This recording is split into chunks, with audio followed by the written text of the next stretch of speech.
Start. യാ മോനെ, എനിക്കൊരു പെർഫ്യൂമിന്റെ അത്യാവശ്യമായിട്ടൊരു ആവശ്യം ഉണ്ടായി. അപ്പൊ എന്റെ ക്ലോസ് ഫ്രണ്ട് എന്നോട് പറഞ്ഞു ഡിസോൾ മീപ്പുകുരി ജംഗ്ഷനിൽ അവനും അവന്റെ കുറെ ഫ്രണ്ട്സും കോളേജിലത്തെ എടുത്തിന് അത് അനുഭവിച്ച ഭർത്തിയിട്ടാകുമ്പോഴുള്ള ആ ഒരു മണം. അങ്ങനെ ഞാനിതാ ഇപ്പൊ ഡിസോളില് വന്നിട്ട് ഉണ്ട് ഗെയ്സുകള് ഫ്രണ്ട്സുകള്. ഞാനിതാ എനിക്ക് ഇഷ്ടപ്പെട്ട ഒന്ന് ഞാൻ സെലക്ട് ആക്കുകയാണ്. ഇതാണ് ഡിസോൾ. എനിക്ക് ഇതാണ് ലൈക്കായത്. അപ്പൊ ഞാനൊന്ന് എന്റെ കയ്യിലേക്ക് ഒന്ന് ജസ്റ്റ് നോക്കുന്നത്. എന്റെ ഫ്രണ്ട് എന്നോട് എന്ത് പറഞ്ഞായിരുന്നു.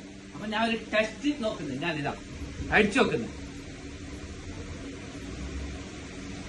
യാ മോനെ, ഇത് എന്റെ ഫ്രണ്ട് പറഞ്ഞതിനകത്തും ഭയങ്കര ഉണ്ട്. അപ്പോൾ ഇത് എവിടെ നിന്നാണ് നിങ്ങൾക്ക് അറിയണ്ടേ? മീപ്പുകുരി ബസ് സ്റ്റാൻഡിന്റെ എതിരാണ്. ഇതാണ് ഷോപ്പ്. നോക്കുക. അപ്പൊ ഞങ്ങൾക്ക് ഇത് വേണം ഇപ്പൊ. അപ്പൊ ഇതൊന്ന് ബോസേ ഇതാ ഒന്ന് പാക്കറ്റ് ആക്കി ബോസേ.